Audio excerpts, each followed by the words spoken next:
Ladies and gentlemen, ATDF everything in that shelf presentation.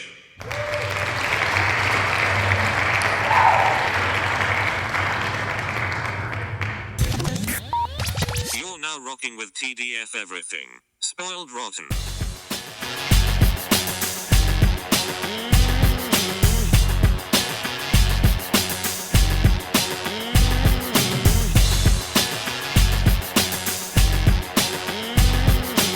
Spoiler alert.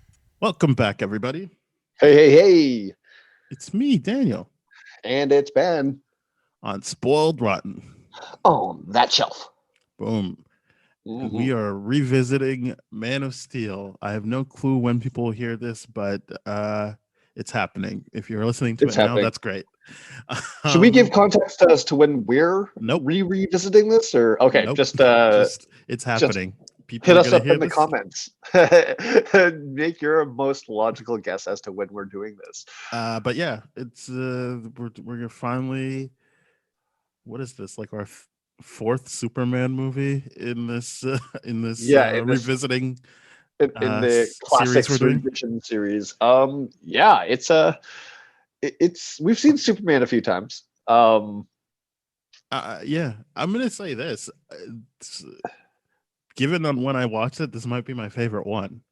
I had really any complaint I had about it's probably not the. I'm sorry, it's not.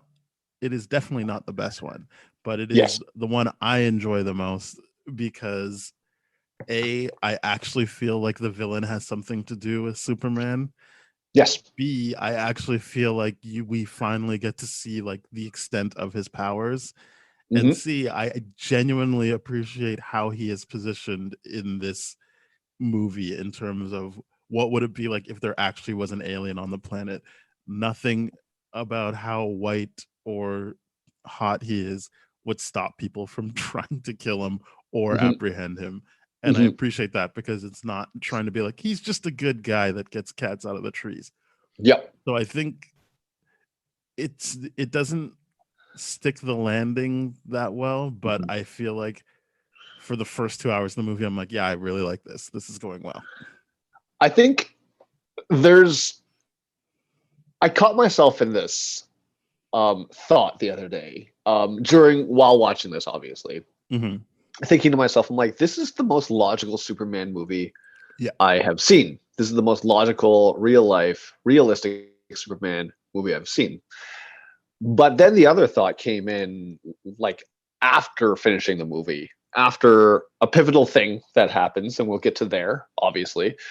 But then I'm just thinking to myself, I'm like, is this just a completely different character? Is this just Zack Snyder doing the Zack Snyder thing of using avatars and moving along a storyline? And there is evidence of that in this movie, and there's evidence against it too. This is a movie that's very, very it grabs you, and like that opening Kryptonian scene, that grabs you. It has you invested. It's interesting. It's exciting right off the bat. It's on an epic scale. Yep. It pulls you in right away, and it does pull, and that's fantastic.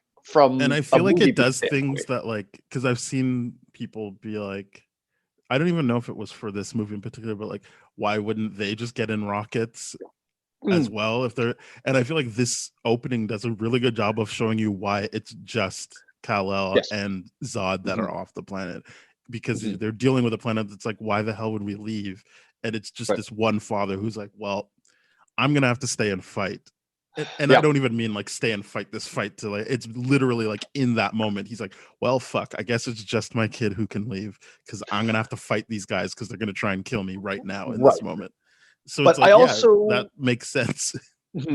It makes sense. And I also appreciated later on when they revisit Jor-El's character in the Kryptonian ships and all that kind of stuff. I really appreciate the explanation of the conscious decisions that him and Laura made to be like, we thought one thing that Kryptonians needed again was the idea of choice, like this hugely communistic planet, in the sense where everyone's born with and bred with a purpose and all that kind of stuff. Yeah, like he's the And first love child in centuries for that planet. Yes. Whereas Yes. other kids are like growing on a vine, literally. Yes. So I thought the decision to send him alone was very well explained with even Kal-El's question of like, where am I from? What? And then like, who am I? Where am I from? And then follow up question of like, why didn't you come with me? And his explanation there to me was like the most logical, heartfelt, consistent to the logic that they even had that child that was considered heresy by Zod, and I don't know if was considered heresy by the rest of the Kryptonian people, but they did something defiant there, and they did it with a purpose. They followed it through to the, and I really appreciate that aspect of the storytelling. Yeah. So in the beginning, it just swept me away because I'm like, this. I almost wanted that movie told, like every aspect of that story told about how Krypton falls, and then this to be a separate movie in many regards. But it is what it is. But like that, it pulls me in that beginning, that heavy action sequence, that drama, the romanticism behind the set pieces and all that kind of stuff. And even the fact that in this version, Laura has to die alone. But also she's like doing things, like she's the one that's like getting the ship ready to go and launched. And so she's not, she's a character as well. You know, it's not like the first Superman where it's just kind of like, yeah, she's doting on her kid, and then in the second movie, depending on which version you see, she talks to her son. You're like, no, she is, as much as anyone is a character in that first 20 minutes, she is an actual character. Correct. And that's what I really, really appreciated. And the fact that she did have to die alone, like watching Krypton explode and watching like all that kind of stuff, it makes you feel that much more, and the emotions are that much more plunged in. And then the rest of the movie, it does what it does. And this is where I disagree completely. I think the only thing that's weird about it is that Zack Snyder likes to watch fighting scenes. So you just feel like there's so many false starts or false endings of like, oh, they saved it. Oh no, I guess he still has to fight Zod. Oh, he saved it. Oh, I guess still got to do this. That's what I think is wrong with the movie. But what actually happens after that is just as engaging for me, because it is, you're watching someone try to find a reason to live up to his dad's ideals for him. Yes. It's a more methodical movie than you would think from Zack Snyder, and I think that is thoroughly engaging. Like what is the reason to be like helpful in a world where he sees like what helping people gets you, the way he can help people, and he sees how shitty people are, and he even has one thing I'll admit is I always thought that, I still think it's true, but I think the dialogue does muddy the waters, is with Pa Kent. He's like, well, this is bigger than me and you and the people who live here. I don't think that's actually what he means. I think he's trying to rationalize his very real fear of like, you're my son and they're going to take you away. Like if you show anything, but he doesn't say that. So I think people think he's just a shitty person. Whereas I'm like, no, that's such a real thing of like, he clearly wasn't able to have kids, because it's not like Clark has brothers and sisters. Yes. So it's like, I want to hold on to this. I don't want this taken away from me. And he needs to get over that too. Like, so yeah, I get people don't like that Pa Kent isn't the like paragon of virtues or whatever, but it's like, but that's still something he has to get over, of like that type of fear-based the way of living your life.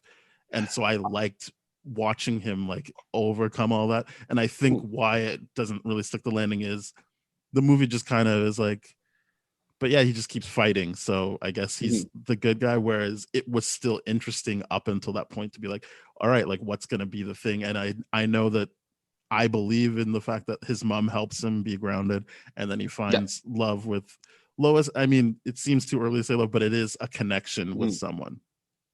Feels seen by someone. So those are the two things that basically they run with for the rest of this series of movies. But if in a vacuum, this movie is still interesting for those reasons. So don't get me wrong, I agree with you in those regards, that they're very interesting for those reasons. And that's what I do praise the movie of, is the idea that he's the very real fear of him being taken away is something I understand greatly. And it's something I can't blame like his Smallville dad for. So Yeah. like I can't blame any of the things he does. I'm just like, this is a rational decision. It's just like people hate on his actions because if his actions were done throughout Clark's whole life, there wouldn't be a movie. Because the whole movie unfolds because Clark's trying to find his past and figures out the Kryptonian ship and activates the beacon by accident, and then Zod finds him, right? Or we could logically say that Zod's eventually going to find him, or whatever thing we could say. Zod says specifically, you set this off, yes, so I found you.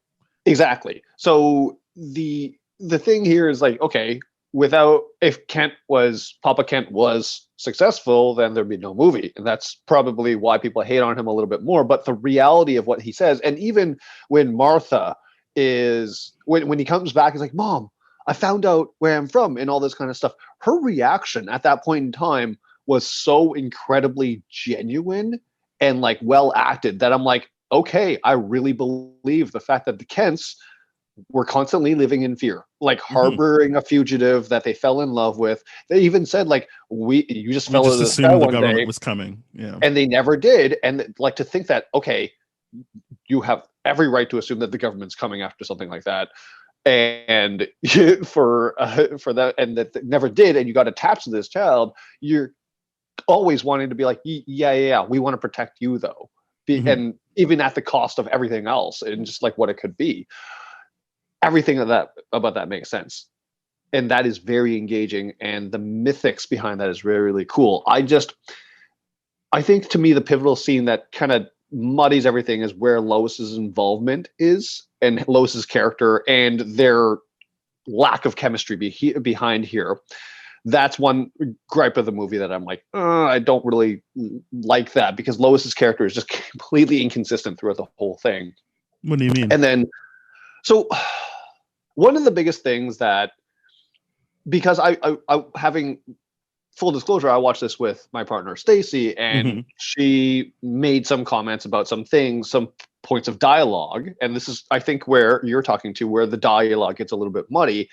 But the scene specifically where we're introduced to Lois in the Arctic, and she says that the delivery of like, hey, we know that I'm here just because this government agency said I had to be. You don't want me to be, so let's stop measuring our dicks, is so inconsistent with, here's your sleeping quarters. What if I have to tinkle?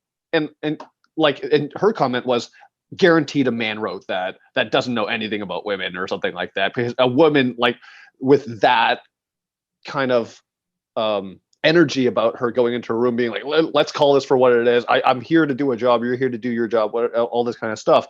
Doing that pissing like dick measuring contest comment is very inconsistent with, but what if I need to tinkle? She would have been like, just like right off the bat, it's like, I'm like, you know what? I think you raise a really, really good point about that. Like that was very inconsistent for that character to be like, I'm going to be super what's strong inconsistent here. about it. The tinkle comment is just like, it's just inconsistent for that energy. Because the idea of Lois Lane putting on a face to be like, I know what situation I'm walking into. I'm just going to put that on that dialogue just for this one scene. And then after that, I don't have any preparation after that. She's like, is inconsistent from the Lois Lane that is just constantly pushing, asking questions, doing authoritative things, just doing things. Like that was just a very weak moment for the character, even though it was just a very human thing. So it was just like, I get that. Yeah, I think we ran into this with the original series. I feel like maybe it's not fair, but I feel like you paint Lois Lane in all of the iterations into this corner where she has to be one thing the whole time. And right. I think get that this movie is interested in exploring different versions of these characters. Clearly, no. What I'm saying is, I'm talking about these characters as individuals, so not across the board. I think you had the same problem with Margot Kidder as well. You're like, well, she's so strong. How come she falls in love? Like, if you listen back to those episodes, you would say stuff like that. Yeah, and then this one, I'm like, I don't know if it's an inconsistency. Like it doesn't detract from the overall point of that character or what she's going on. Like maybe it's like, okay, yeah, cut that scene, but it's like to mark that as like an inconsistency. Like it's like, oh, okay, I guess so. It's not even something I remembered, but it's also, which I guess goes to my point, is of like it didn't really make me think, oh, but she's really just a scared person that needs to tinkle. It's like, okay, maybe Well, no, someone wrote scared that, wasn't. and Scared wasn't it. It I was get the like sense the that like dialogue or whatever, she the can have energy or human the moments. personality. Yeah, Like I feel, and that's what I'm saying. Lois Lane across all of the movies is allowed Mhm. to have human moments. Like No, people we're- aren't I'm not saying that she's always. not.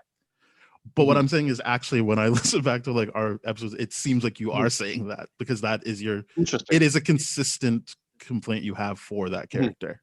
Is that if she's supposed to be strong, how come she has a soft moment here? But that's not a soft moment, though. Like, as I like her softer moments where she connects with I don't mean Clark and she soft as has in those caring moments, and right? warm. I mean like, oh, that was like a weak moment for her. Maybe, and maybe I'm overthinking the word tinkle, but I don't see that as soft, so to speak. It's just one of those things I where I'm like, mean, would a I guess person I that don't understand what you're saying. I guess I just I don't really get Mhm. the complete. If you're saying like, oh, why would she use a word like tinkle? Why would it be delivered in that way? Why wouldn't it be just like, well, what if I have to pee or something like that? Just like, why is like it's just Because I thought she it's was a being tongue in weird kind of cheek. thing. Maybe I didn't see it that way. I like maybe it was, but and maybe I'm focusing on it a little bit too much. Maybe you're right, but for like just did the Lois Lane character, did Amy Adams's portrait, because I love Amy Adams as an actress. I think she does amazing things, and I think here she's just given nothing to do, and that's why I focus on it so much. It just like it's the most for me the most forgettable part of this movie is Lois's involvement, unless she was directly involved. Like, oh, we have to, like, she's involved in investigating the Kryptonian ship. She tells Superman's story. Yeah, she doesn't care what White says, and she just leaks it online anyways. And like that to me is like, okay, cool, you're great at being a journalist, and that's what I love. And then you're having these soft moments with Superman, you're understanding him, and oh shit, What? damn it. Oh, okay. Sorry, like the browser said, looked like it did something weird. She's Okay. having these soft moments, but then it's just like it's also some of the most forgettable stuff. Like, I like what Lois is supposed to do in this, and I like the concept of Amy Adams in this, but it's just like I don't think she gets used well, and that's my disappointment with the character as well as her involvement, I guess. I guess I just don't see it, but that's fair. That's Yeah. I feel like she's pretty important to the story, and Yeah. I don't know. I don't quite get how she's forgettable. Like I don't know what you mean. Is I guess because you're talking about all the time she's in the movie. It's not like you're like I don't even know what she does in it. I don't know. Maybe that thought will develop more as we move on throughout this, but I think we should definitely move on from that beat. Yeah. But I mean, it's one thing if you're saying like, oh, she's not used to her full extent, but I don't think that's the same as being forgettable. That's fair. That's fair. I mean, that is not to be conflated with one or another, but I to me the most forgettable part about this movie is that. But maybe that's because it's just this movie is just having so many big, grand, epic moments. Maybe. So basically, I guess it's really hard because I'm like, who else is in this movie if not Amy Adams as Lois Lane and Clark Kent? It's not even like we got a lot of characters to go over in this. It's a pretty concentrated. It's pretty condensed from it's the a pretty original concentrated story in terms of character involvement. But I did think that my main concern with the originals were like the Donner and Lester ones were like it just seems like Lex Luthor's doing his own thing and Superman's doing his own thing, and then like they meet up for the last scene. Whereas this movie really felt so connected, like even to the point of we didn't mention it, that like the codex that Zod is looking for is in Superman. Like they are intertwined. They have to be like they're going to have to collide, and they have to care about each other, which I thought was way better done in terms of like these the Superman movies we've watched. is I will not agree like with that. that. Like Mhm. that is it is a great conflict to have. That Mhm. a Superman. I even felt more of like Superman being like. I think he even says like, "Oh, I'm afraid he's the bad guy," and he's saying that to the army, but Mhm. it's also like, Mhm. yeah, like if he is the bad guy, I guess I can't like I don't have a connection with him. Then like I'm gonna have to stop him. Mhm. Like that sucks because I would like more of a connection to my home planet, Mhm. and then doesn't take long for Zod to be like, oh, I guess I'll just kill him and get the codex then. Great. Yeah. But it is still a part of him being like, why can't you just get on board with us doing this thing, please? Because like Yeah. we Yeah. should be working together. Yeah. And I really like that conflict that he has, right? Especially because it's Zod. Zod's preference is not to kill Superman. It's to recruit Superman to rebuild Krypton. Like that Oh, would I just ultimately see it be as his he thing. doesn't care one way or the other. He's more I like agree. I he's just like, agree. I just need to get this done. And I Yeah. think his preference is to make the son of Jor-El suffer. Okay. Yeah. I think that whole "you are not alone" thing is just like a "I'm fucking with you right now," and then he says like, "This is my It totally is. demand. Bring him Yep. to me." And then the only reason he brought him to him is so he could like get into his head and be like, "Where's the fucking codex?" Yep. So I don't think he's trying to recruit him. I think he is like this. I am going to make you pay for what your dad did to me. Hmm. Okay. I think Yeah. he's I can like definitely see that. I think he's like, it's annoying that you don't see the like benefit in this, but I think Mhm. he's also like, but figures, you fucking earthling, you Yeah. get out of my way. Well, I mean, that is true. That is fair because Superman, in this regard, being a natural conceived birth, is he calls that act heresy. That Mhm. he's like defied that century thing. So yeah, he like I get what you're saying. Yeah, it's true. He whether or not Superman lives or what dies, yeah, I'm not convinced of Zod's thing. I just like the conflict of like, do I have to keep him alive? And the guy's like, no. Yes. Yeah. I like that. He's like, okay, well, at that point, just begin terraforming immediately. Like, I like Yeah. that.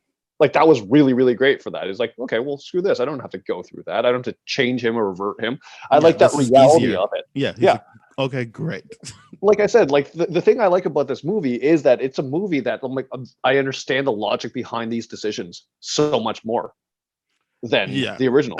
I I feel like they even have like the moments when Zod like makes his presence known, like it feels cool. Like it feels like an actual like he's broadcasting over Mhm. TVs. It's not like I keep comparing it to old movies. I'll stop. But like I really appreciated that moment of like Mhm. this is scary. Like I'm not saying like you watch it and you're like, oh, I can't go to sleep. But it is like you buy that people in that world are scared now. Like you don't even need to Yes. see you didn't need to see him like crush a gun or anything like that. It's like, Yep. oh, this guy took over our technology and Mhm. now he is broadcasting. Yep. That's scary alone. And then like just the imagery of him in his like helmet and stuff like that is Mhm. off-putting. So you already know from the first 20 minutes Zod is a problem because you saw his strength. But you Yes. believe this entire planet now will be like, wow, we're screwed. Mhm. We need to scramble now. Mhm. And I thought they just did a really good job of building up that threat. And Mhm. then I actually like I will always agree there's way too many fight scenes. It makes the movie drag. But at least during the Yeah. fight scenes, I'm like, like at least during the fight scenes, I'm like, I mean, this is exciting to the extent of like at least I can see Superman's Mhm. powers. It doesn't Yes. feel like I don't get what he can do. Yeah, the good thing about the fight scenes, although they are gratuitously excessive, um, the great thing about them is that it finally gives you that power fantasy associated with Superman that I think people have always had, but has Mhm. never been very well portrayed. Now, I don't know. We have to put that in context, right? At the time, like, yeah, Superman lifting a car would have been like the greatest thing, but now we're seeing MCU people doing whatever, and then Batman doing whatever, and all this kind of stuff. It's less exciting. It's like how um, the gadgets part of Bond has become a less important part of Bond, just because our technology is like, yeah, we've got that technology already. It's become a less important part about it, and that's fine. It is what it is. It's just one of those things where, yeah, it's moving along the times. I like this. I did. Yeah, I enjoyed. I especially liked Zod's lieutenant, the female one. I can't remember her name, but like the way she would zip around. Like, I guess it's like proto Flash style of like zipping around and fighting people. I really liked anytime she fought. I thought that was cool. He has it gives you that way bigger team this time, obviously. Fiora Yu, I think it was. Yeah, she was an interesting character. Oh, here's mostly the for funny her thing. fighting. Yeah. Yes. This role was offered to Gal Gadot at the time, but she was pregnant. She was always in the mix for Zack Snyder, I guess. Interesting. I guess so. But, I'm sure she's happy that she didn't get that role. Yeah, must be. But you're right. Every fight scene here is great. It really gives you that power fantasy, and it really is like, okay, it does legitimize the fear, because it's like, okay, if a human saw what they did in Smallville. Yeah, the funny thing is, like, the instinct is lock the door, but really, what's locking the door going to do? There's nothing you can do. You are helpless as soon as that. And I think it feels like that's the two things they ran with after this movie was this guy destroys things.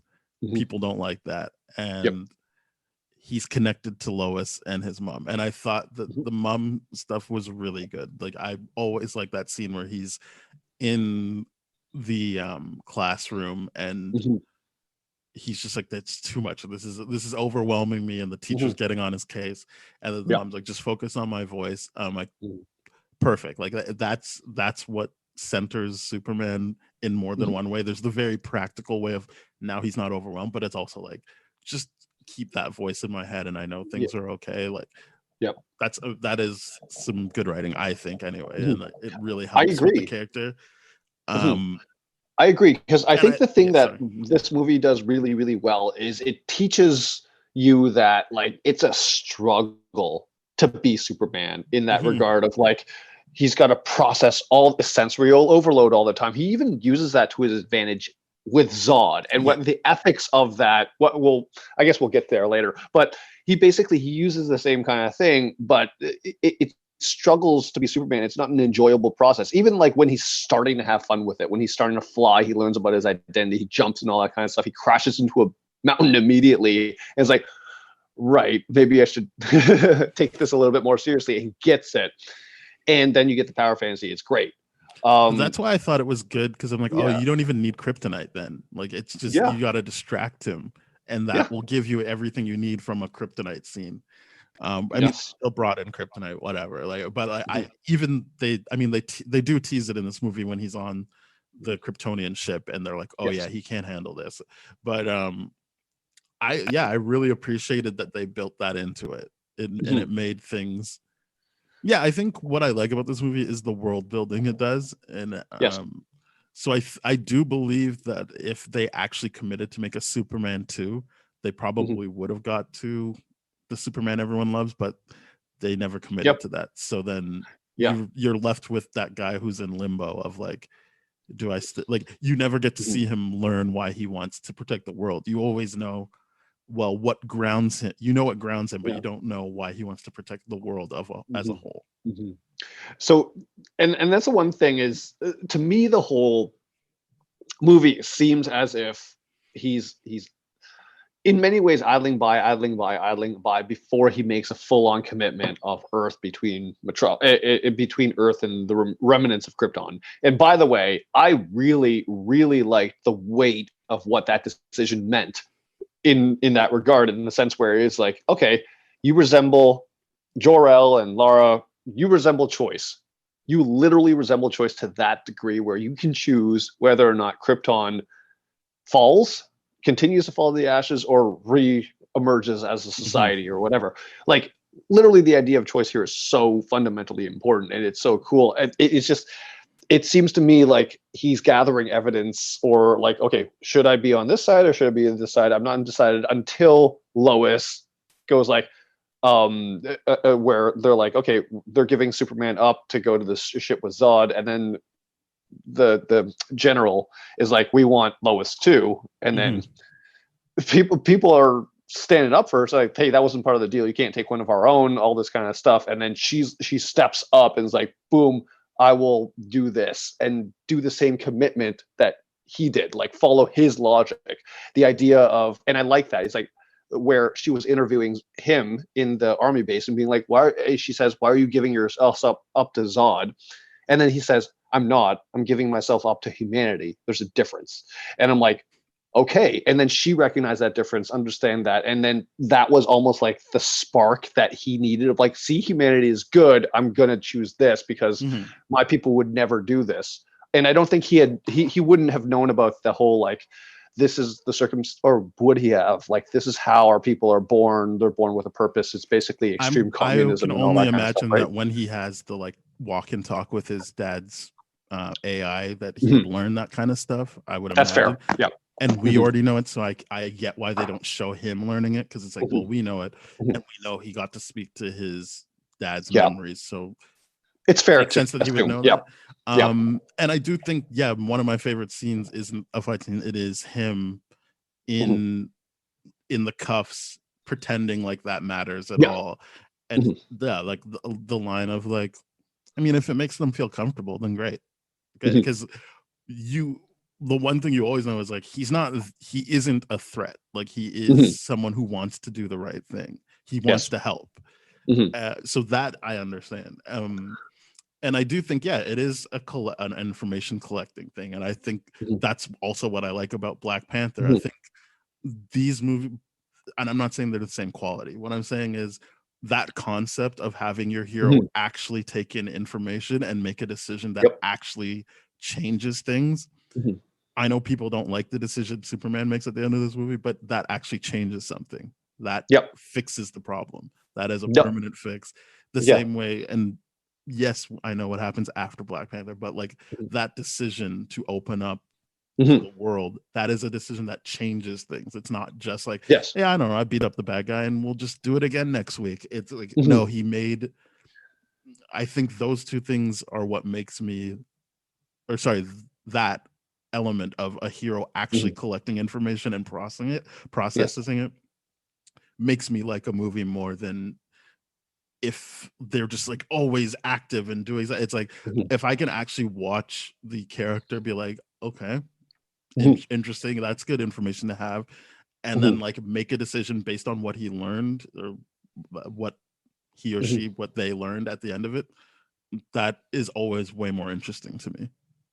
I 100% agree with you on that, and that's why revisiting this movie gave me I really, really appreciated it, because I figured there's this one thing that you and I've always said, whether it be on camera or off camera, but one thing that I unanimously believe in villains is that they're advocating for change. Now, you don't need to agree with what they're advocating for, but they are advocating for a change in life.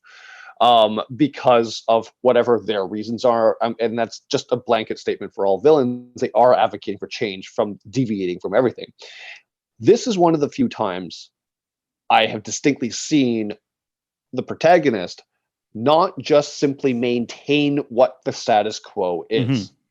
And that's what I love about this movie. It's just when people are like ranking on it, I think we're already talking about it, so we might as well say it, like that when he kills Zod and makes that permanent decision, it is a tragic one, and it's one that I don't fully understand, because I don't understand the Superman mythos, in the sense where, is there a rule that Superman doesn't kill? No. I think people like to say that, but he's killed he kills in the movies we watched. I think people infer that, but he doesn't say that, or that's never written in his code. I don't know if it's never said in the comics. Maybe there is a comic line where he says, I can't kill. Because I know that when I first saw this movie, that was the big complaint that the person I saw it with was, if they were a big Superman fan, I'm like, what the hell? No, Superman doesn't kill. But and I know people are like, well, like, you just wrote it that way. But I think it is important to show that. And again, this is where I say they don't really stick to landing. I think, like most things Zack Snyder, Yep. I get the idea. Maybe the execution isn't that great. I still think Mhm. this is one of the better executions he's had, but it's still Mhm. not great. But it Mhm. is he makes the decision that like, yeah, humans, Earthlings are more important to him than Yes. this connection to Krypton. Yep. And he also throughout the movie has realized it doesn't matter how many times he beats Zod up. Mhm. Zod has consistently said, I will keep coming back. I will keep doing this. Mhm. I'm going to kill them. There's nothing. I'm And going he to says, make them there's suffer. only one way Yep. this ends. Either you die or I die. Yep. And so like, and I think, I don't know if they were doing this on purpose, but it does tie back to Pa Kent when he was like, so what? Like someone has to die then? He's like, yeah, sometimes maybe that is the best way Yep. to do something. And it's like, it's now he's not passive anymore. It's like, well, instead of inaction, I will have to take action and it will mean someone dies because Mhm. that's what's going to make things better Mhm. is if this guy isn't around to keep coming back and try to terraform this planet. Mhm. I think the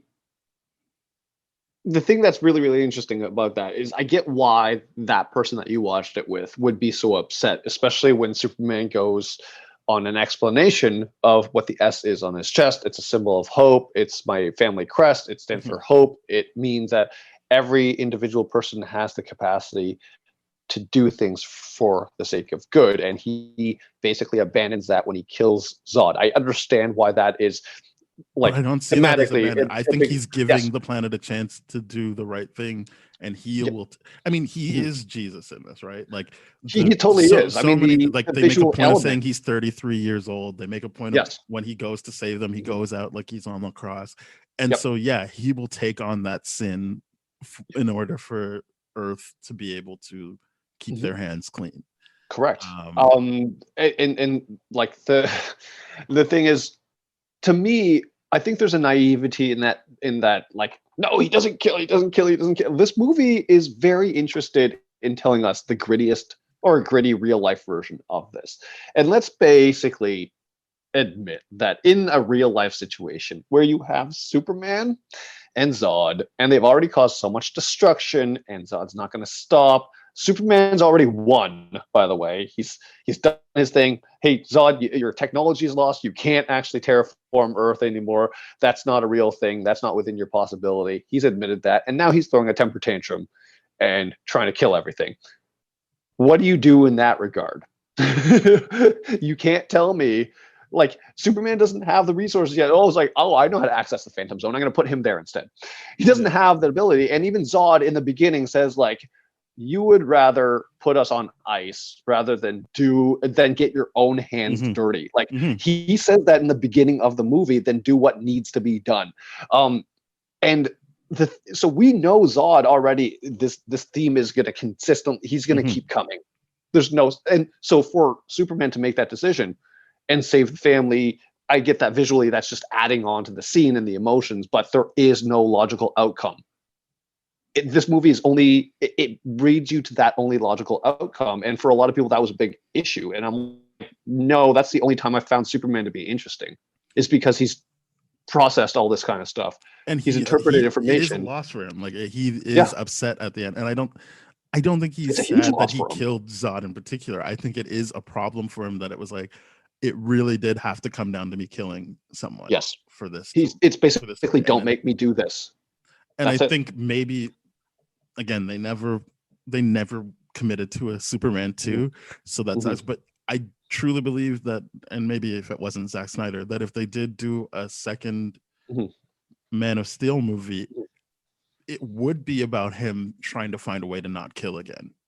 I think Mhm. that's him, like that's what broke him, and then he rebuilt as the Superman everyone likes. I think a Yes. less interesting one, but still the one everyone likes. Mhm. This Superman, this version of because he's never called Superman, right? Until the end, like he's called No, he's Kal-El, called Superman. and He's then called Superman. when? By one of the army guys. They're Yeah, but saying that's at the end of the movie. the very end. No, that's when the action stuff is going on.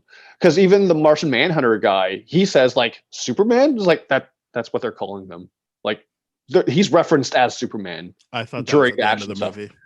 Yeah. But yeah, I think the idea is that like he is a proto Superman for this entire movie, the same way at the end of Batman Begins, you get the sense of like, all right, now we're into what Batman's really like.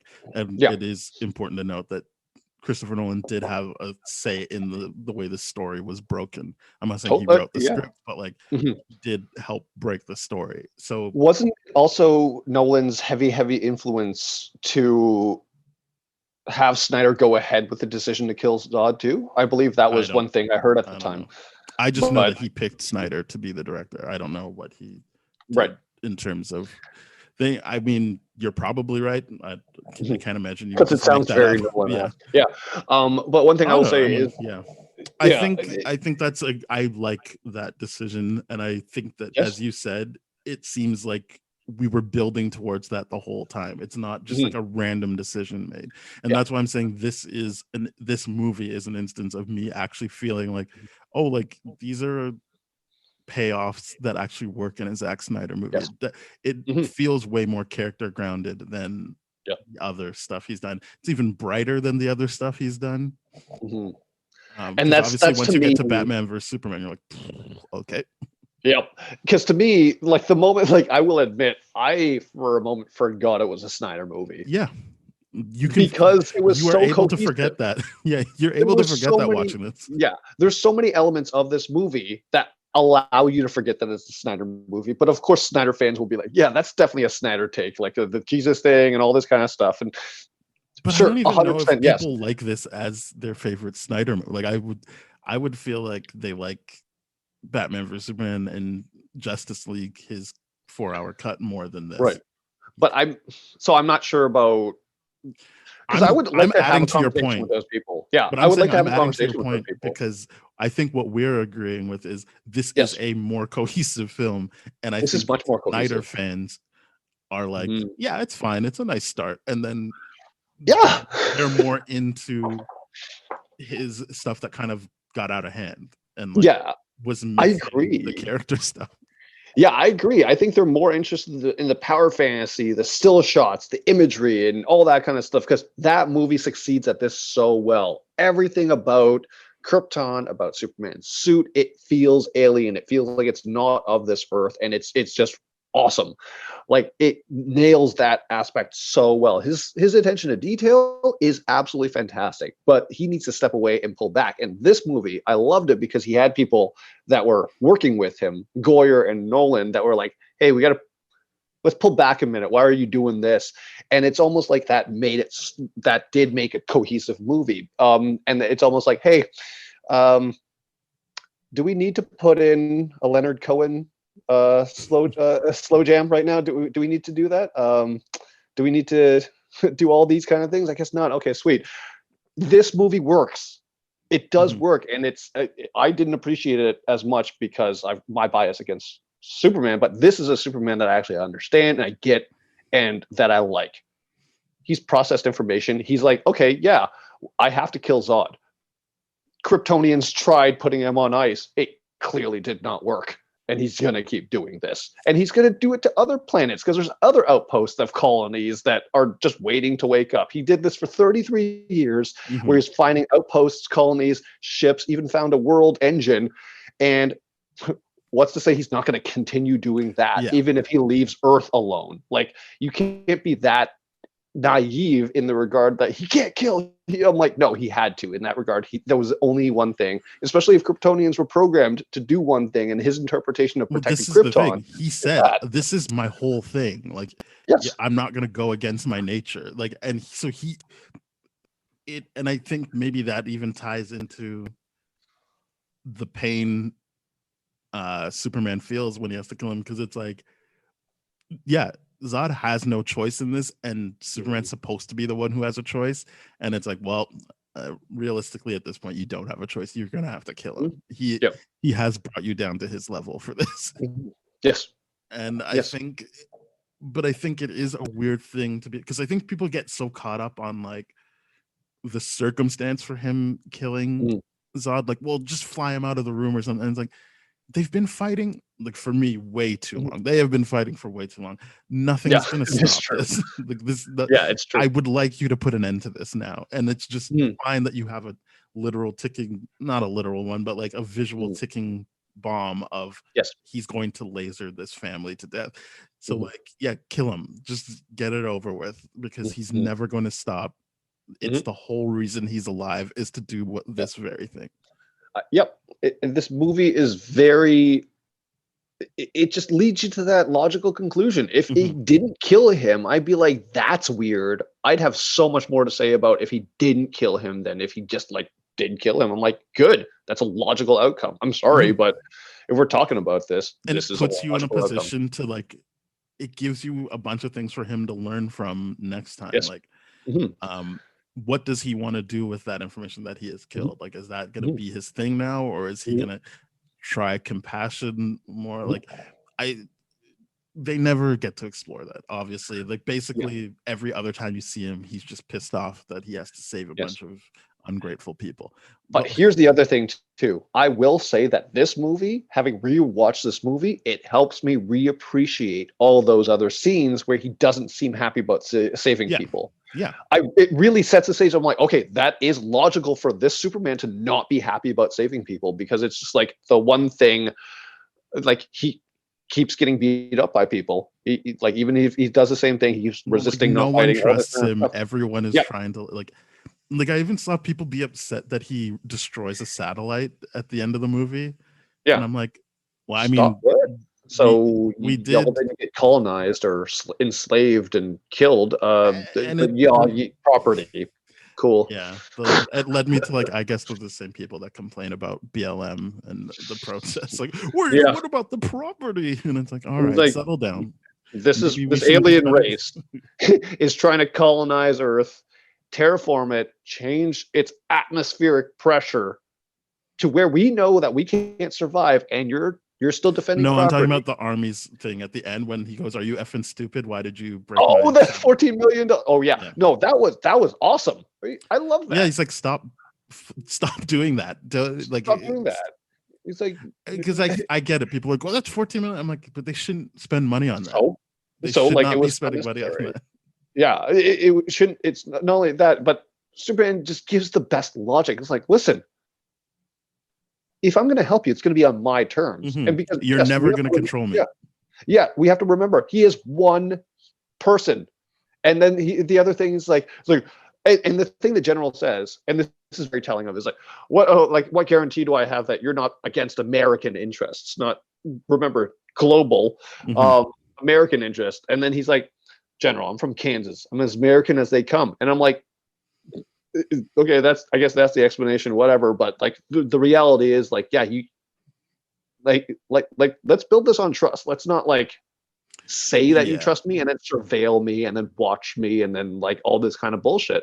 Like, that destruction of property is very, very, very appropriate in that regard. Yeah, like I keep seeing people complain about how petty he is, like when he messes that guy's truck up, and I'm like, that one, how could he do that without people noticing? But two, like, it's just kind of like, who cares? Like, fuck that guy. What? Like, why would you care about that guy's property? Yeah, I like to think that he took the truck into the woods and then did it back so he wouldn't make any noise.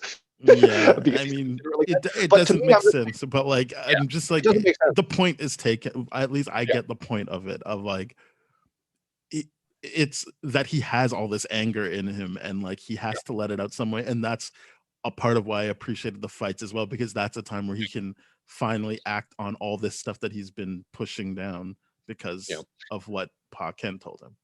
Yeah, and also too, I'm just like, are we defending the guy that sexually harassed the waitress? Well, this is what I'm saying. Like, all of the complaints I hear about Superman is like, how dare he break down a way for the government to survey us? How dare he inconvenience a man who sexually harasses people and then assaults the people that tell him not to sexually harass people? Yeah.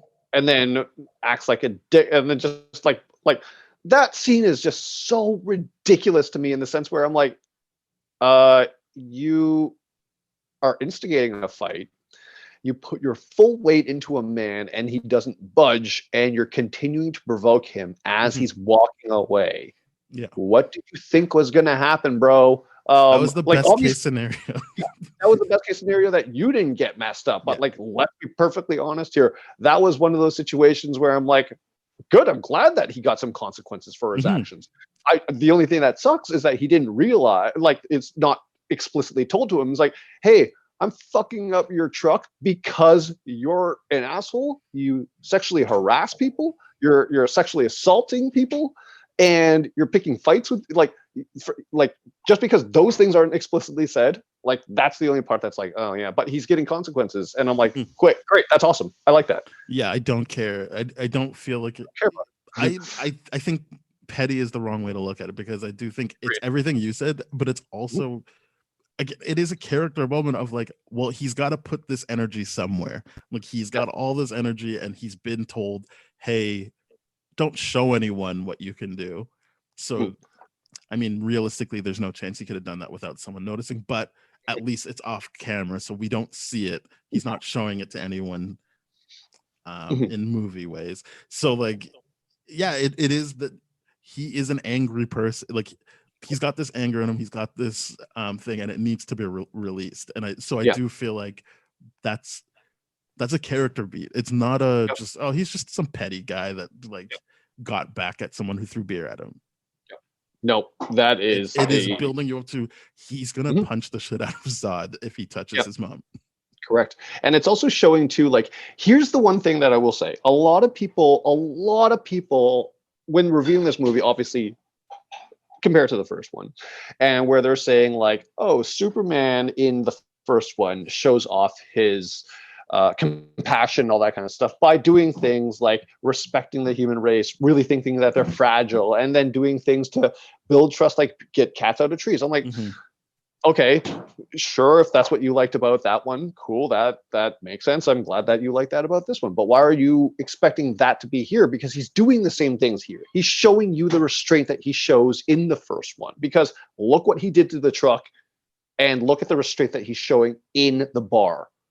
Also, he's like saving lives. Like, he's consistently, like, he's not taking cats out of trees, but he is physically stopping someone from harassing somebody else. Doesn't matter. I mean, I know that it matters, it's a woman, but in the idea is still, he doesn't like someone being harassed, so he is stepping in for that. He is saving people off of oil rigs. He's saving people from drowning in a school bus. Like, he's still saving people. Like, he is still doing the acts of service stuff. It's the reason why I like the Captain America. Something else. Yeah, it's the reason why I like the Chris Evans Captain America, and the logic of, I just don't like bullies. And this is just like, I just want to help people, and it's frustrating that I can't, but I have the power to. Like, that you understand that anger as a teenager, because he's just like, even as a kid, he's like, so what was I supposed to do? Let them die? And like, that is just like, yeah, you're right. That's a really, really messed up thing. It's just like, okay, I have to watch my schoolmates die to keep my secret and all that kind of stuff. You would understand where he gets this from. And then also on top of that, it's like, hey, he saves a busload of kids, but the first thing that happens, someone rats. Like, come on. Like, it's like, oh, and you hear the mom dialogue of me. He's like, oh, that's not natural. All this kind of stuff. He should be like, whatever. I'm like, come on, man. This is why people hide. Because even if we're going to help everyone, there's going to be consequences. Yeah, and so that is what I like. I think you said it earlier, like, this movie is about choices, but I feel like it's not even, they didn't just like do that and it's just some empty thing. Like, I don't know, it's a movie about choices.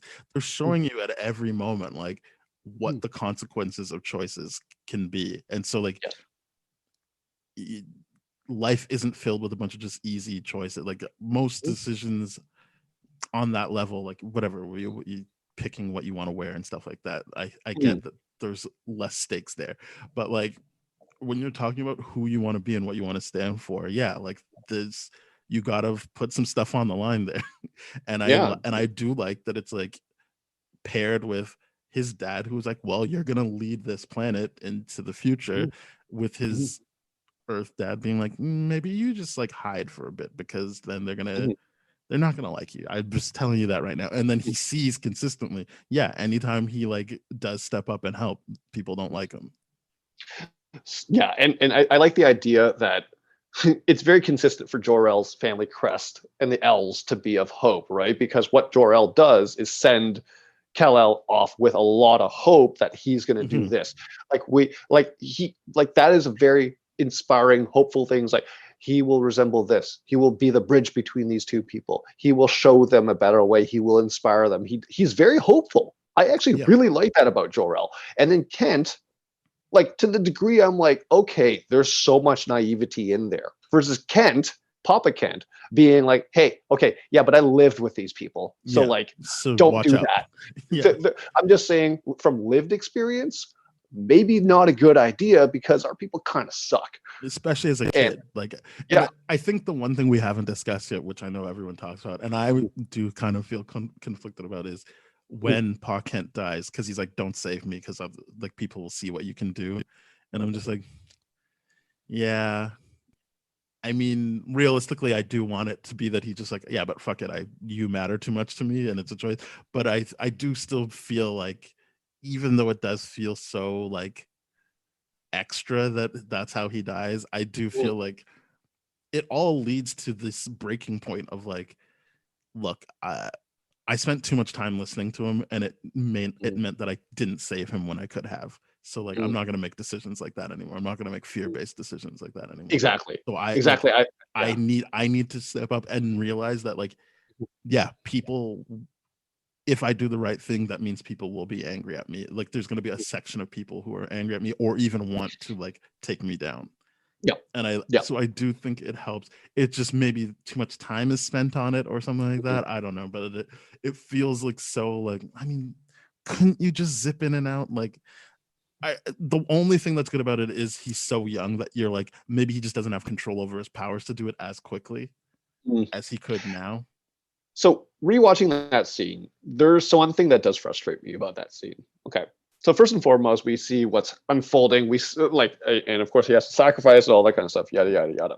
The thing that bothers me about that scene is when Lois, him, and Papa Kent converge before they're about to go to the bridge, and Martha is like the dog, and then Papa Kent. Wait, Lois isn't in this. Did you mean? No, not Lois. Martha. Okay, yeah. Martha is like, but the dog, and then Papa Kent's like, you go with her to the underpass where it's safe with the rest of the humans. I'm like, at that point, I'm just like, look that they shot each other. It's just like, okay, let's be perfectly real here. Soups isn't gonna die. He could get the dog and get back. He's younger and in better shape. Why don't but you? Not. I mean, he's not as in control of his powers, because even we see when he's 33, he still can't really do the flying that well and stuff. So I think it's more. I think it is. At first, I was like, yeah, why didn't he just save it? And then I'm like, oh, to me, the unspoken thing is you can protect your mom. Like it would be easier for you to protect her from something falling. Okay, than that it makes would a lot be for you to like do some fast relay thing out there. Let me go do that away from everyone here. People would still be like, oh, I guess he stopped the rubble like with his body or something. I do think the unspoken thing there is protect Martha, which is a through line for Superman throughout all of that these makes movies. sense. So to me, that felt, and you're right, because the moment he loses it is when the moment Zod threatens his mom. And even says that while he's punching his mother. It's like, you came to my mother, and like all this kind of stuff. Like, I get that. And that's what I really, really love. And that actually, now that I'm thinking about it, helps me reappreciate Martha moment, Batman versus Superman too. Like that, it does help me. Like honestly, anything in Justice League and Batman versus Superman, that's all they have is his connection to Martha and Lois, and he's angry because people are so shitty to him, even though all he wants to do is help them. It's the only thing they can keep exploring, I guess. Yeah. So they might as well hit those beats well. I will say, like as a whole, and maybe I do want to watch marathon a whole what we're going to call Snyderverse of this whole thing, because I feel like I can now have a reappreciation, especially for his Snyder cut, for the epic that he wanted to tell. Either way, beside that, I do appreciate those very, very human moments with this Superman. This is easily the most enjoyable Superman movie that I have seen. Yeah. Easily. I don't care what people think of me. This is the most enjoyable. I don't think it's on paper the best film. I think that like it is too, and I shouldn't say it's too long. It doesn't use its time effectively because a lot of the time is eaten up with these fight scenes. And slow motion. It just feels like you're like I remember even the first time I saw it when they destroy the like terraforming thing. I'm like, okay, good. And I'm like, oh no, he's still gonna have to keep fighting Zod, isn't he? And then he starts, and just every time I've watched it since, I just feel it earlier and earlier. Like, oh yeah, we still got to do that. Oh yeah, we still got to do this.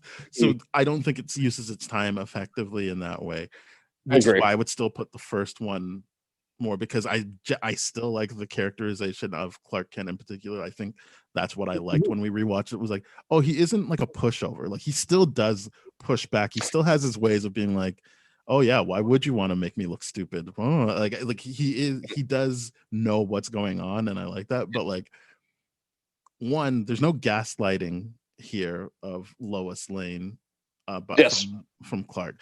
I loved that they it kind of sucked at the end when it was like, oh, he is gonna have a secret identity, because I was like, that would be amazing if we could just do away with the secret identity thing, especially as it pertains to Lois. It's just like, no, she just knows who he is, and that's great. Yeah, I agree with that. That's so much better, because that's one of the biggest issues with the secret identity thing in the first one. Was just like, this really makes Lois look stupid, especially in the second one when he's like, I'm willing to let her go down that river or whatever. Like, it's like, oh my god. But like, it really this, and he doesn't wipe her memory or anything. Like it's like, yeah, like he trusts Lois, and I think that it's a weird thing because in all other things he doesn't actually trust Lois in the other iterations. This movie is like, he loves his mom. I understand that connection better, but he trusts Lois, and his actions show that he's not like, Lois, what are you doing? You can't come with me. He's just like, all right, like she's making her decision to come with me, and he doesn't wipe her memory. He doesn't try to be like, oh, I'm not, like, even when he meets her, it's more about, can you please stop trying to uncover my story? It's not, I'm not who you think I am. He's just like, no, just stop. I don't want people to know about this. Yeah, that's what I did appreciate from that one scene, and like the pushback that he has is just like, maybe I didn't want my story told. And then this is the part with Lois I really just hated, is the idea of like, this idea of like, but people are going to find out anyways. I'm going to do it. If I don't do it first, other people will. Like, she's just relentless. She's trying to get what she wants only. But I think her arc is understanding that, like, and finding a like a. It's not more important to be first to the story than it is to have compassion. Yes, I agree. But that's what I was getting to. That's what I like about Lois's arc in this, is that she's relentlessly like that in the beginning when we meet her, fair enough, because that's gotten her a Pulitzer in the past or whatever it is. But the fact that she connects and there's compassion and there's empathy within Superman and with what she's doing, like even when White at the end is like, hold on, I'm giving you 3 weeks because you've never just dropped and said that your sources didn't pan out. You've never said that one thing. Why whatever reason you've chosen to drop this story, I think is the right one. And I'm just like, I don't know what to think about that. The alien thing, it's a news agency, whatever. But the idea of like, no, she's grown, she's learned, she's done something too. I like that with this Lois in that regard. And I like that she has an action scene with Zor-El, like when he's like, move your head to the left, or hey, turn left, like shoot there, shoot there. I like that she gets to be in on the action as well. She doesn't get sidelined just because they need to do action stuff. I agree. But the thing I like about Superman's actions there is that he's not being hypocritical in that regard of like, he's being like, hey, government, you need to trust me on my terms.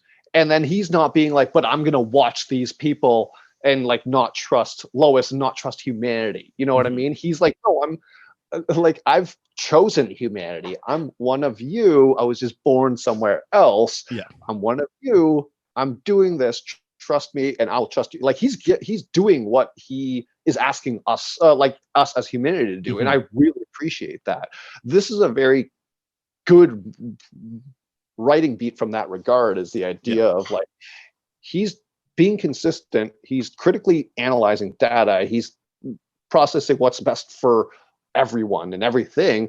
This is a good character. The only thing that sucks is we didn't get a Man of Steel 2. I genuinely am interested where this character goes and how he finds that joy, because I understand the Superman now of this Snyderverse much, much better. And I'm like, okay, yeah, everything that you're out and about now, you're public and you have to save people and they're not gonna love you. They're just gonna fetishize you, idolize you and everything like that, but they're never gonna truly accept you. And Lois is the only one that does. And that's why, like, everything about that is, even with the whole like nightmare sequence in the Justice League kind of stuff where they do is like Lois is the key and everything like that. You can understand why his humanity snaps when she's dead. And you can understand all these different things and why he snaps when Martha is like, I don't know that I do, but I understand that that's what they want me to believe, is that if she died, he would somehow not be as good as he was before he even met her. That I don't understand, but I do understand that his mother and Lois together are what ground him. So I do think that, like, sure, he can have fits of rage, but it would be those two people in his life. One who doesn't have a maternal connection to him, so doesn't really owe him anything or need to be part of his life, who still connects with him and enjoys him. And then the mother figure. Yeah, like, I get that. It just, I don't know. The less I think about the nightmare sequence, the better, because I'm just like, if you're telling me he's not brainwashed and it really is just like, oh no, Lois, I guess I'm evil now. I don't know if that was built up that well, but anyway, because to me, I'm just like, and this is me meeting the movie and Snyder more than halfway. So there's that. I will say that right off the bat. But like, the idea of like, okay, if Lois's bravery and sacrifice is what got him to choose humanity, and because that was the best display of bravery and hope of humanity, and then the Joker kills her in the way that he does. Now, obviously, we don't know how he does it and all this kind of stuff, but the Joker's involved with Lois, so we know how that ends. And in the comics, in the Injustice storyline, she's pregnant, isn't she? Probably. I don't know. Yeah. So whether or not Snyder was going to pull that trick out of the hat too was a question to be known. But the idea here is that the Joker would represent the worst of humanity, and to me, help flip why Superman would be like, no, this is why we need regulation, and this is why it needs to be so heavily regulated or something like this. It's for your own good. Like, that to me is, I'm meeting him more than halfway, which is very uncharacteristic of me. But I am still recognizing that this is the best, most enjoyable work that I've seen of his. That I will bluntly say that. I'm like, Man of Steel is probably his best work that I have seen. I haven't seen Dawn of the Dead, so maybe that is his best. But Dawn of the Dead is pretty good though. But the issue with Dawn of the Dead is, again, very similar. He's using not characters but avatars to do things. I'm very interested to see what the and new I feel like this the Army of the Dead movie. The new zombie movie with Dave Bautista is going to look like. But looks fun. It looks fun. I give the trailer that it looks fun. But I think earlier you said, like, you didn't know if he was doing the Avatar thing. I don't think he is doing the Avatar thing in this movie. This feels like actual decisions made by characters who are alive and breathing and can react to things. I don't think they are just like, well, you get, because they're doing so much to undo what people know about Superman or even Lois Lane. Like, so it is they're forcing themselves to have to build up these characters. Yes, they aren't doing like, no, you get it. Just he's wearing the S. You get it. Like, a lot of this is rebuilding what you think you know about Superman. So I do think in that sense, maybe it's just recency bias, but like, this is my favorite Zack Snyder movie because of the actual character work in it. Yes, I agree. It's where Snyder's filmmaking techniques get to shine, while other people get to give him creative input too, and therefore remind him of things that he's not strong at in other movies that he's done in the past, right? So that's why I love this movie so much, and the fact that, like, no, for the first time ever, we have a hero that changes the course, not the villain that's trying to, and the hero maintaining status quo. We have a hero that's willing to challenge status quo. That's interesting. That's exciting. He's processed information critically. It's awesome to me. It's just like the reason why I like Civil War so much is that critical thinking dialogue that they have to be like, okay, what is the right call here? That's what makes this interesting. Yep. Let's rate this, because I agree with you, and I feel like we've hit a fever pitch of enjoyment of this film. Yes. Yeah. All right. We're getting, for myself, I'll go first. I'm offering this movie an 8.5. I did not see this coming, because I'm giving it an 8. So I didn't think I was going to come out of this giving it a lower mark than you. But I really like this movie. Yeah, I thought for sure I was going to have the higher mark, but yeah. I think this is, as I said, really good world building. I don't think they stuck the landing that well, but also it is still a good place to leave this character at the end of the movie, especially since we know it's comic book stuff, right? Like, you know, that the idea is usually to do sequels. Yes. It isn't a standalone thing as such. And I don't mean connected to other universes. It's just because we didn't even know they were going to try and do a Snyderverse. We just thought, like, oh, I guess they'll just do a Man of Steel too. This came like basically a year after Dark Knight Rises, so we were still in the mindset of like, I guess DC just does one-off things. Yeah, and they treat superhero franchises separately, and then the Marvel success forced their hand to try to do a connection. It threw everything off the rails. But it did, because here's what I'll say. And I was reading one critic's review of Man of Steel, and why the Snyderverse didn't work is because if it's using this as the starting point to build that universe, it's doing it on shaky ground, and it's not allowing the other characters to establish themselves. Where it starts slipping is with Batman versus Superman, is like, you know the character of Batman already. It's like, you could have put that logic for Superman, and you did this whole movie that was great. So why didn't you use the same logic for this Batman, especially when there's so much backstory? And why are you giving us the end of his career and you're giving the start of Superman? It's like, that's I agree. Stupid. I feel like that is the problem with, because I would even if they did Justice League second, it's still, they keep rushing to the finish line instead of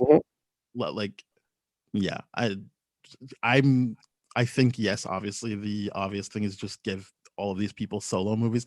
But even if you did go, like, if you were like, oh, we got to catch up quickly, and you did a Justice League movie second, still let these people have their solo movies to spin off and still build them out. Like, but they never did that, because it was just like, Wonder Woman, but it doesn't really play into what we're doing. Aquaman kind of plays into what we did. We haven't seen Flash yet. We're never going to get Cyborg. And so you do feel like, and we never got a Batman. So it's just like, well, I guess they really just needed to get to that nightmare sequence. And it's like, but that's not what's interesting about these characters. The end. It's like, it's building out the action.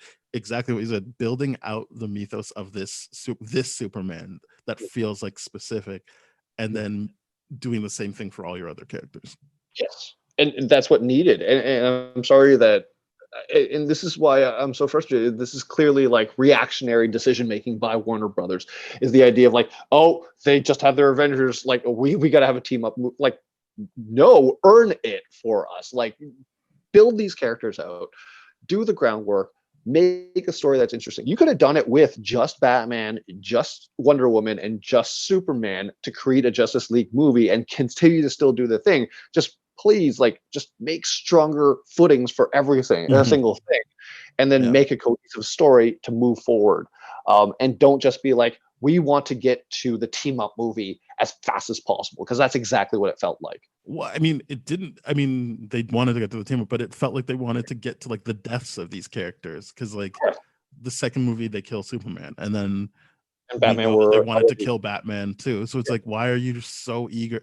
And then like even by the second movie, you're like, oh, he's already gone through a bunch of Robins. Like what? Like why would you do that? But anyway, and then in the nightmare sequence, it's like, oh, certain heroes are dead already. Okay, well, there we go. And then these guys are teaming up, and then all this kind of stuff. It's just like, oh man, it's just, they don't earn it to get there. It's just like, no, they didn't. the problem is, you're right. It's like, here's the beginning, here's where we want to get to, and in the middle, we've done so much roundabout, turnabout weirdness that it's just like sure, I guess we're at the finish line. That's it, and that's what it feels like. I'm glad that we had this discussion. I feel like we really got some good ideas out. One thing I will say before we wrap, with the Justice League Snyder cut out and the reveal of the General being confirmed to be the Martian Manhunter, I really appreciate that final scene with the dialogue that Superman has with the Martian Manhunter, in the sense where it's like, I get the sense that you'll be able to convince them, and then and there's I felt like there was a smirk, or maybe I'm projecting that on, but like it felt like there was like, I know your secret, and then flew off. That How did you Superman feel knows the secret? Yeah, maybe. Probably. I just think that it doesn't really work if he's Martian Manhunter, because he's such a like prominent figure that you'd be like, you want to hide, but you want to hide in plain sight like this. Like it's weird, especially since you're not doing the Superman type saving, or that we know of. Maybe I'm being too critical, but I'm just like, it seems like the private eye thing is a better sell for me on John Jones trying to hide in plain sight. Right. To me, it's I guess we just have to really understand what this version of John Jones was going to do, or like why he was there, because like obviously being the last Martian alive, his people dead and all this kind of stuff, and him stranded on Earth is like, sure, I get the idea of wanting to hide, very much like Superman, and maybe Superman does inspire him and all this kind of stuff. I believe the whole he inspires him to like show his face. I do believe that. It's just he's so prominent in these other movies that you're like, it seems like he's way more I don't know. It seems a bit off that that his thing is like, but I'm a superhero too. It's like, it seems like you wouldn't have time to do that based on your position. But I get that. But just rewatching it from that one scene, I was just like, I don't know if I'm reading into that or if that was just a purposeful thing. But Snyder already had the decision of like, yeah, you're Martian Manhunter the entire time, right? I would imagine. I thought that was a decision made in Batman vs Superman, but who knows? Oh, okay, fair enough. My that's my assumption is that because like this really did feel like we got our own thing going on, and then I'm sure they were like, you can use Batman. He's like, oh, I can use other characters, great. And then maybe he's like, and that guy can be Martian Manhunter. Fair. It's just, to me, that line of like, something tells me that you'll be able to do it was like really like, interesting. That felt really fun and chummy, as if you both knew you were aliens. That's kind of cool. That's just how I like. Just one last thing. I just think like the logic of that would be weird, because it's like his whole thing is, I don't try and convince people that aliens are safe. My whole thing is, let's not trust them and let's kill them. Yeah. To maintain his avatar or whatever it is. Well, that's what I'm saying. Like, why if Superman knows that, why would he be like, you can do this? Because his whole public persona is, oh yeah, get them. Like, let's not trust them. Right. But so it would be weird to be like, you can be the person that gets them to believe in us. Yeah. But I get that. Or convince, but his whole point there was like, hey, convince Pentagon not to spy on me anymore, because like John, like he was at that moment, he was just like, hey man, I'm just following the orders from the people from there. He's like, yeah, well, convince them not to do this, because they just wasted $12 million of their own equipment, not me. Like, that's stupid. That was fun. Yeah. Well, that overall, praise this movie. I really liked watching it this time, and. Speaking of really liking things, why don't you guys all head over to the That Shelf Podcast Network at thatshelf.com.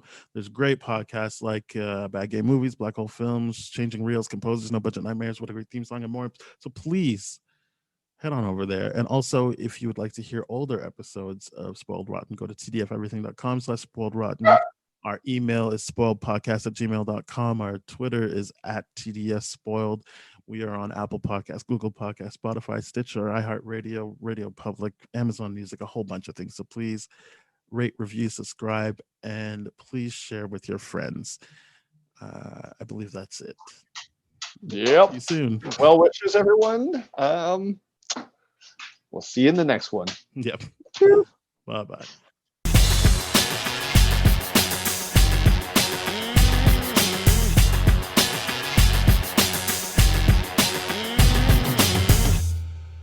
This has been a TDF Everything production, brah.